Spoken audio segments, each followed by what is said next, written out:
It's a new intro song for my videos, I guess. Okay, I want to talk some real shit today about what I've been doing for all 5 people that care.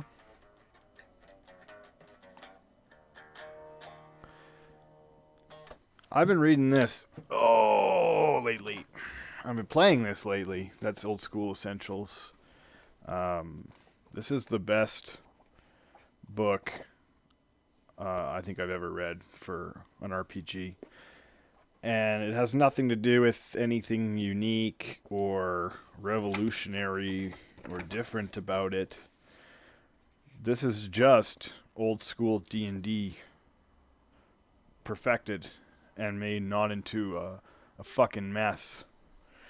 Because we have come so far in, structure of the print that we have today, in formatting, in everything. The quality of these books that comes out is just, insane. And I think that that's a huge part of what makes this whole old school Renaissance shit so popular. It's the fact that, I don't have to sift through this shitty player's handbook from friggin' 1978 anymore to try and find crap. And there's going to be a lot of people that are annoyed to think that is the perception. These books, they were always perfect. I don't know if you've read them lately, but holy shit. I can't, as a new player, if you gave Advanced Dungeons and Dragons to a kid, the old school one, that kid is going to walk away and say, what the fuck is this? I'm going to go play Fortnite. This sucks. This is garbage, basically. I don't understand this. So, they've got this shit down to a science now, and it's fantastic. It's like one book, the whole one book thing alone.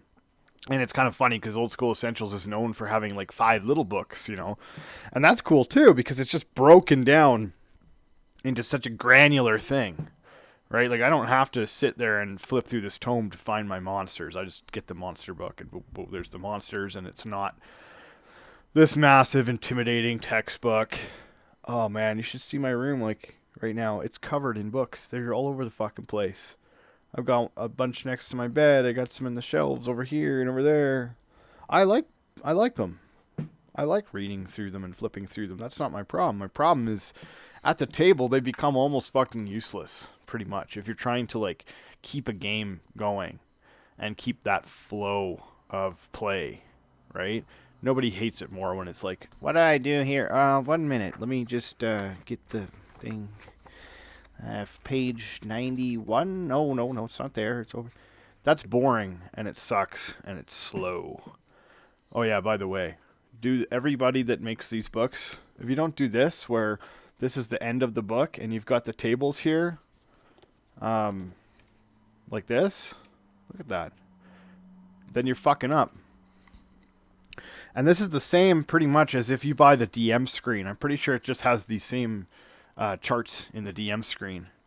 The only reason to have a DM screen is because the art is cool. There's no good reason to have one. I just have one as a folio laying in front of me, kind of, depending on the game I play. I don't really like DM screens anymore. They kind of just get in the way and they're folding in on, forget it. Anyway, I'm working on my own game right now. And the process behind that has been extraordinarily messy, because it always starts small. It's I've got one problem I want to fix, and that's why I want to do this, because what's the point of making games when I can go out and buy or whatever so many books that have so many good ideas that I could never come up with ever in a million years.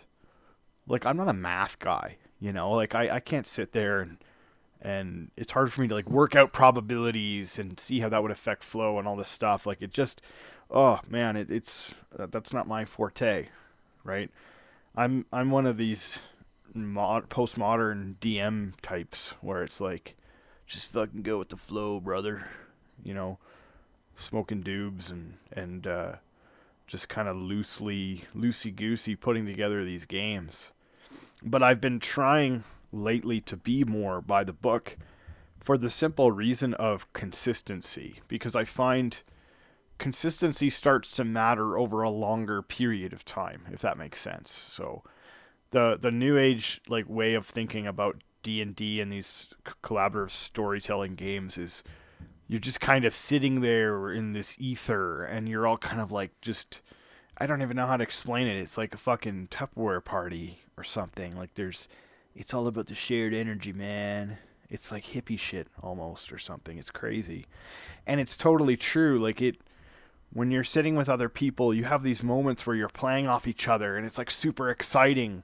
But then over a period of time, the holes in things start to become obvious, right? Because as a DM, I can write a thing down, right, and say, okay, this is my ruling or my adjudication.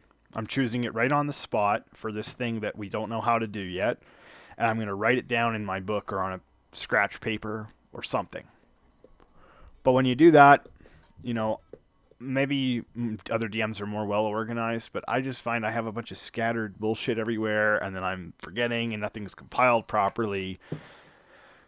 You know, it gets exhausting to keep track of all these things you're doing, and then you find out later, oh, there was a rule in the book for that, and it was better, right? So this idea of like just read it kind of, and just run your game, and it doesn't matter. I think I don't know. I'm kind of more in the middle. Not like in the rules grognard territory where it's like everything by the book, raw, rules as written. Oh, fuck. I mean, the game, every single RPG you'll ever buy will have a thing in there saying, fuck all that. If you need to change something, right?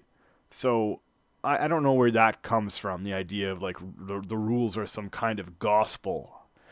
But the rules are important. And I've learned that lately from other people. That wasn't something like I just came up with myself. No, I had other people that, you know, I speak to lots of people online and on forums and Twitter and all that shit. And I think it was a couple of guys on Twitter saying like, yo, man, it's cool that you want to change rules, but you got to know the rules first. And I kind of went back and thought that's totally true, because like if you don't even know what the fucking rules are intended to be, or you don't even look at them, like these people put work into these books, and you're not even going to like pay attention to that, and you're just going to make your own shit. I mean, that's fine, but that's there for you. Like that's the tool for you. They gave you that so that you don't have to recreate the wheel every time, right?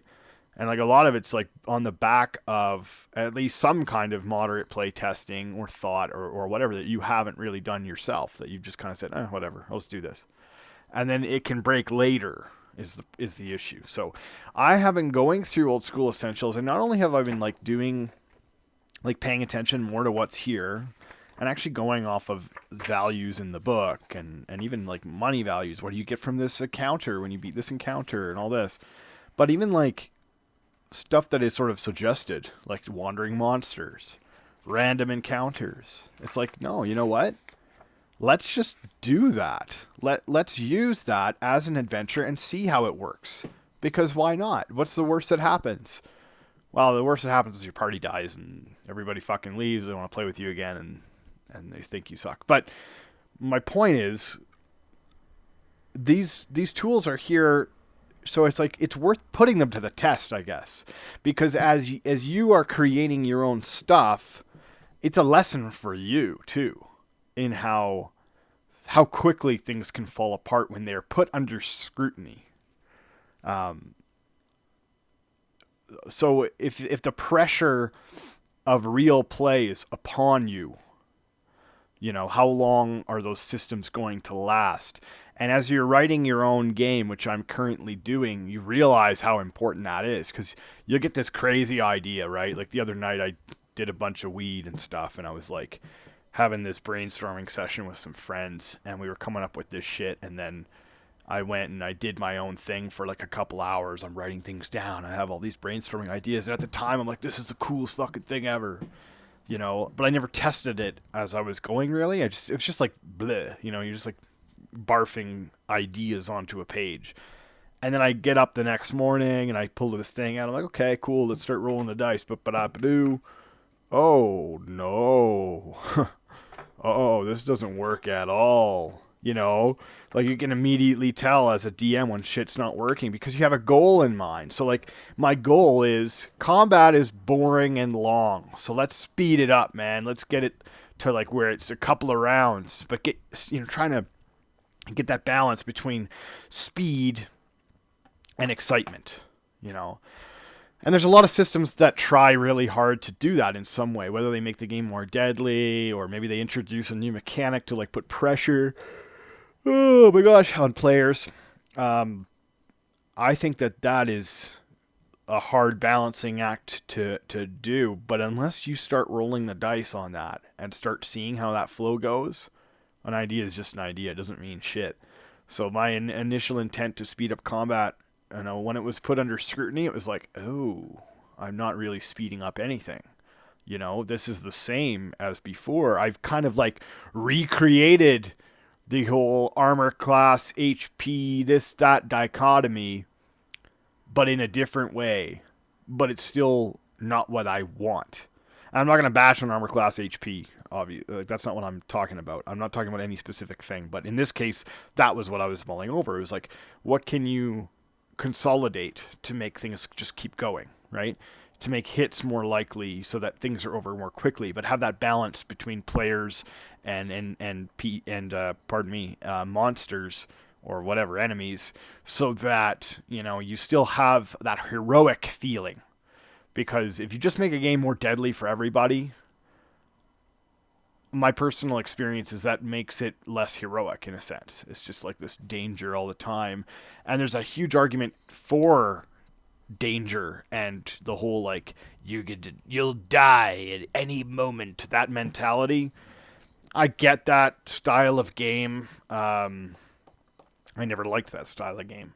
But I was convinced for a while that maybe that was the right way to go. You know, maybe people get bigger and better attachments to their characters if they're constantly under the threat of death.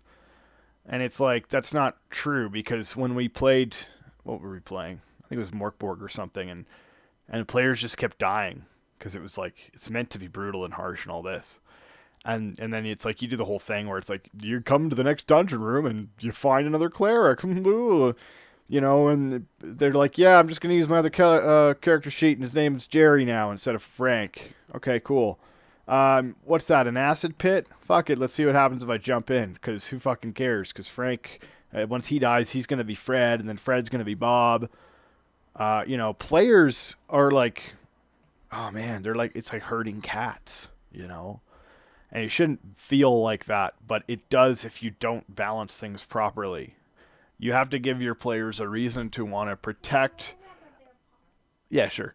You have to give your players a reason to sort of protect their assets, right? And if they're constantly in a state where they know that next dice roll is just going to kill them, they don't care anymore, because like they're not invested now.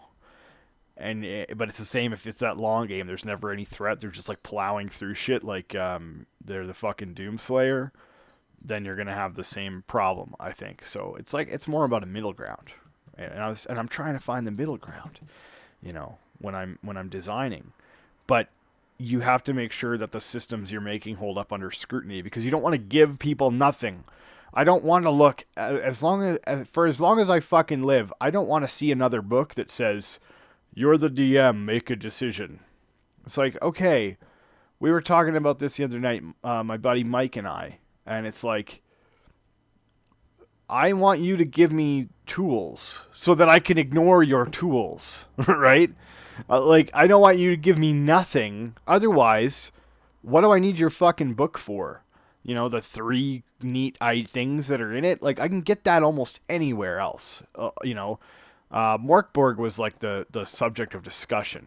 And I'm not here to shit on Morkborg, because, like, That thing is metal as fuck, and I love it. It's the coolest book I own in my entire bookshelf, including any other books not D&D related. And I got some cool fucking books, I'll tell you. But Morkborg is just like this amazing masterpiece. I haven't been that excited about an RPG book since it was like the Book of Cain from Vampire the Masquerade, the story of like Cain and Abel and how vampires got made. And there's not a single fucking rule or anything in that book. It's just pictures and story to get you like get those juices pumping for a vampire game, I guess. I don't know what the fuck it is. I don't know anything about vampire. But my friend gave me that book. This guy I knew, he was like this 40-year-old like cokehead construction guy, and he would sit there and I remember like talk all night about like, man, back in the day we played Spelljammer and it was the shit. And we just like, he was my buddy's dad's roommate, and so we'd hang out with him, and he's like, here, take this book, man.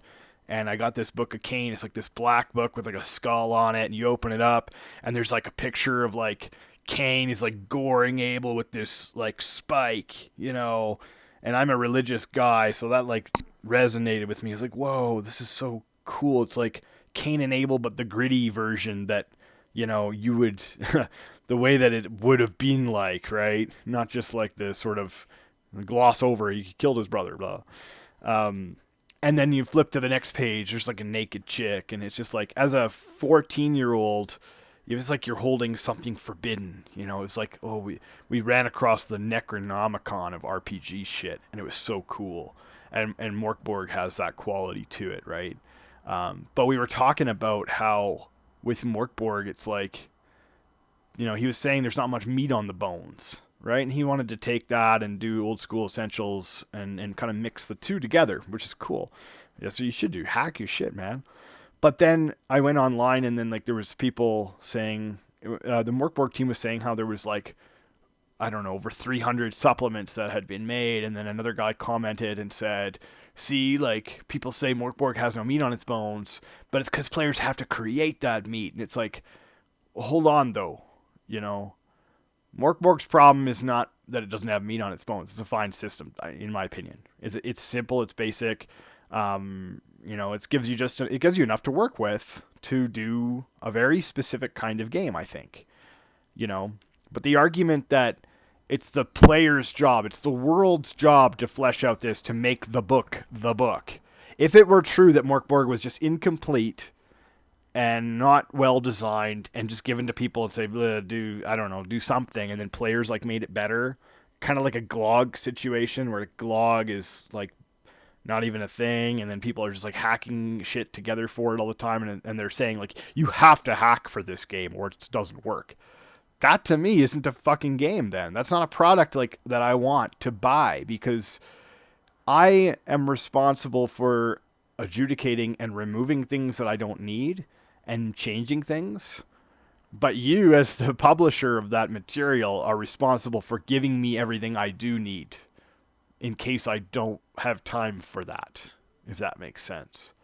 And a lot of people in the OSR are going to say, like, that's lazy thinking maybe or something. Well, fuck them. No offense. But that's just how I look at it, because it's like I paid for a product. I want the product to work on its own without that kind of intervention. That's why I'm not that interested in like those hacky books where it's like, here's some base rules and then a bunch of blank shit to write your shit in. I think that's neat. And at first I was like really excited about that. And then I thought about it for like 5 minutes. Like, I don't want that though. You know, I don't want a book that's still someone else's book and then all my shit's just written in there. I'll just write my own then, right? Or I'll just use the system and then just have the stuff in my head. What do I need your book for? So I don't know. Maybe that's the uncreativeness in me talking.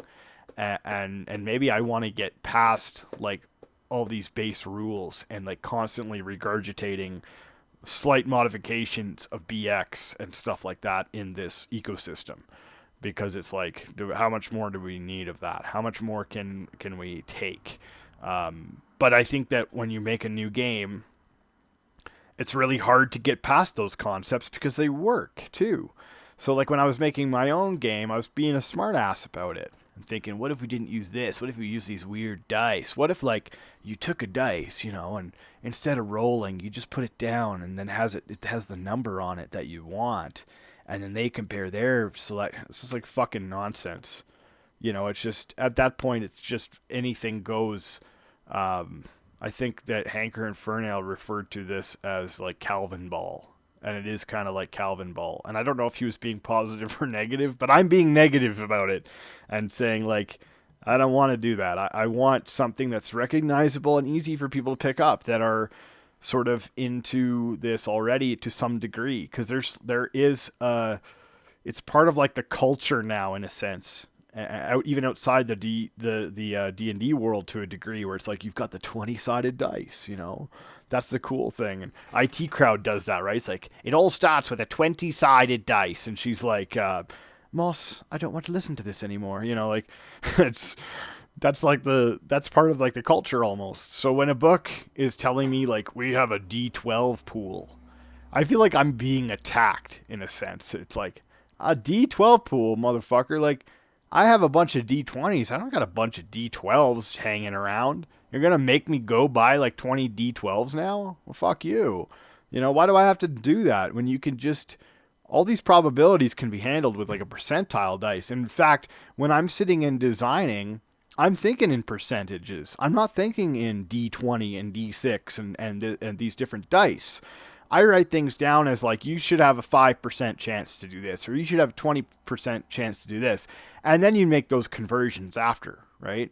And maybe, I don't know, maybe not everybody's doing that, but that makes more logical sense to me as I'm designing stuff.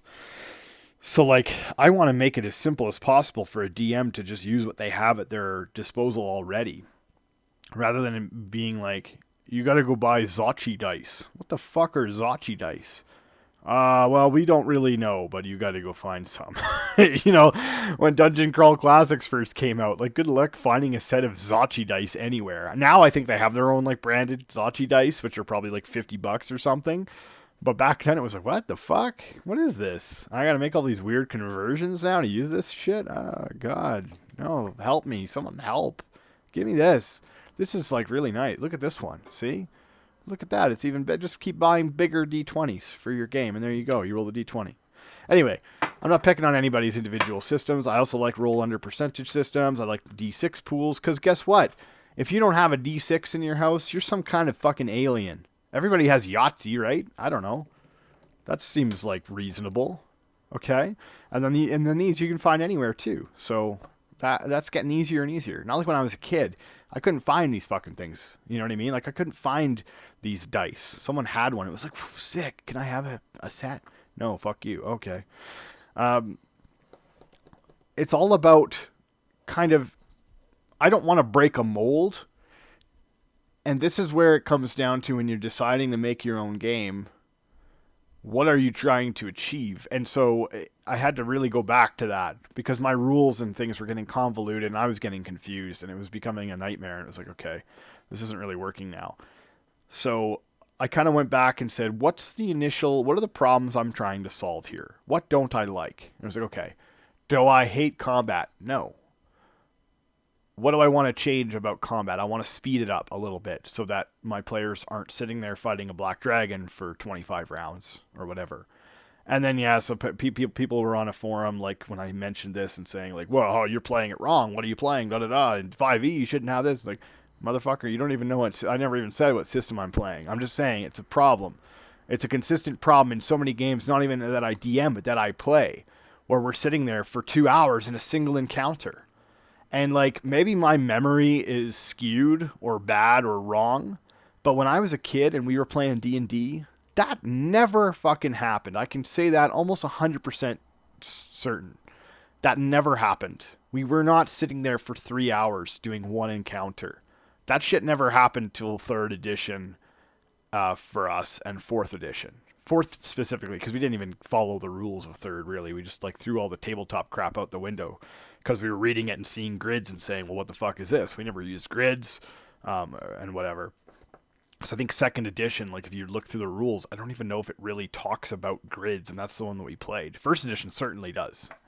And then it gives you weird rules for movement and time and stuff. Rounds are a minute long. It's like, but you can only do one thing. I don't know.